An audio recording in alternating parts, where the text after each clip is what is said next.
Dzina la Atate ndi la Mwana ndi la Mzimu Woyera. Amen. Mulungu wanga bwerani mudzandithandize. Ulemu ukhale kwa Atate ndi kwa Mwana ndi kwa Mzimu Woyera, monga panali poyamba tsopano ndi masiku onse ndi pa nthawi zosatha. Amen.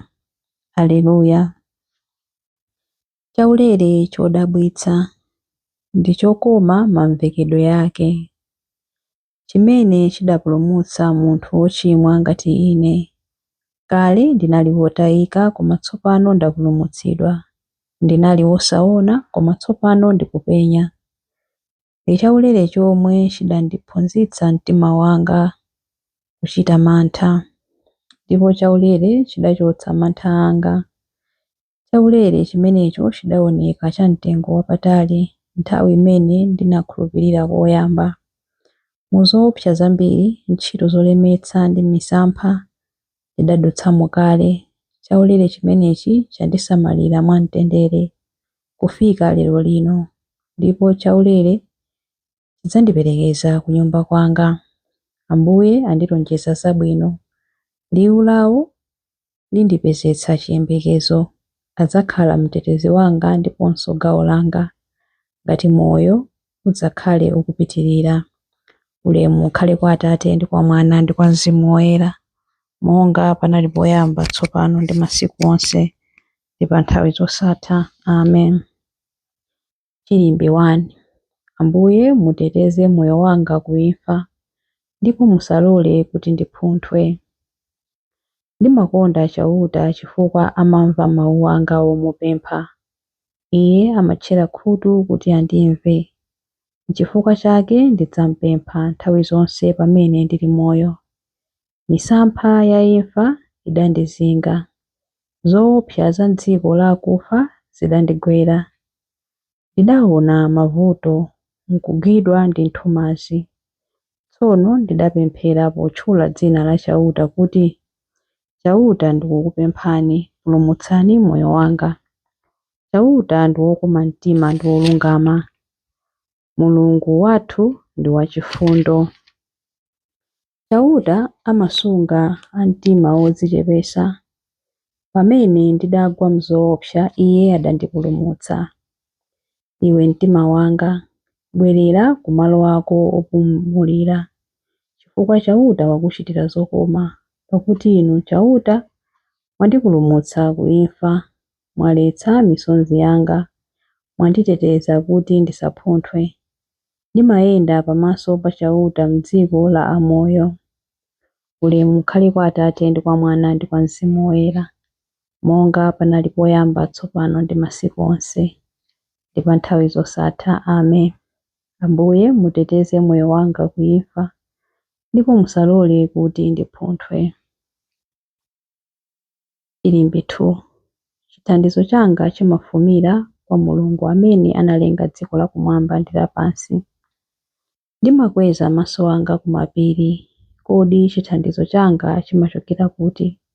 Chithandizo changa nchochokera kwa Chauta amene adalenga kumwamba ndi dziko lapansi. Sadzalola phanzi lako kuti literereke.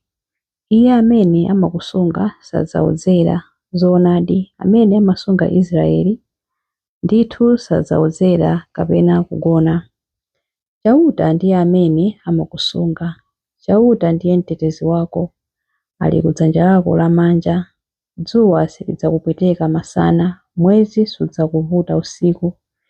Chauta adzakuteteza ku zoyipa zonse, adzasamala moyo wako. Chauta adzakusunga kulikonse kumene udzapita, kuyambira tsopano mpaka muyaya.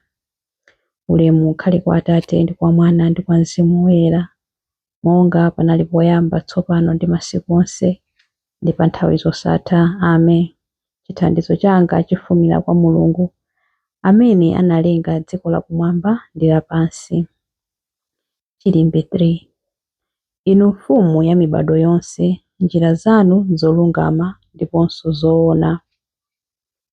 Ambuye Mulungu mphambe, ntchito zanu zazikulu ndi zododometsa. Inu mfumu ya anthu a mitundu yonse, njira zanu zolungama ndi zoona. Ambuye ndani angapande kukuopani ndi kutamanda dzina lanu? Paja ndinu nokha oyera.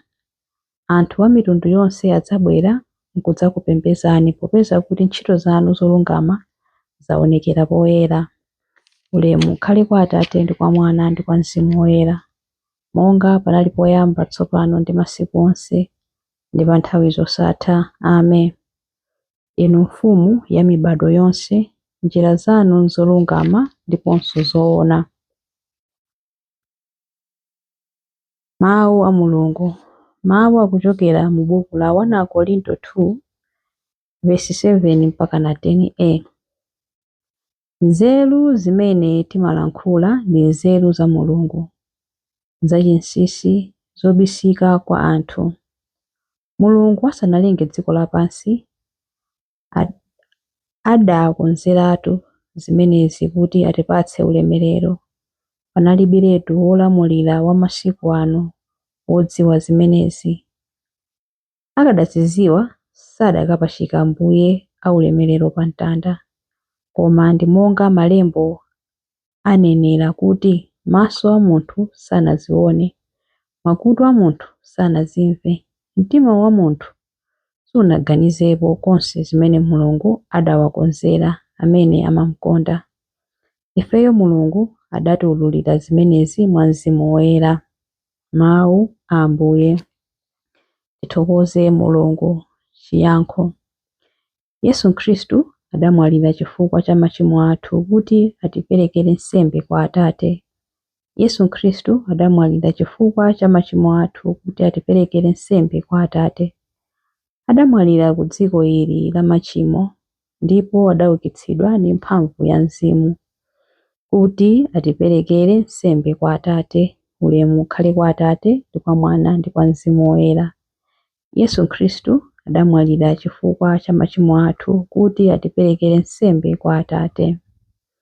Chilimbi cha nyimbo ya Amayi Mariya. Mukumbukire chisoni chanu Ambuye, lonjezo lanu la chifundo lomwe mudachita ndi makolo athu. Mtima wanga ukutamanda Ambuye ndipo mzimu wanga ukukondwera mwa Mulungu mpulumutsi wanga, popeza kuti wayang'ana kutsika kwa mtumiki wake.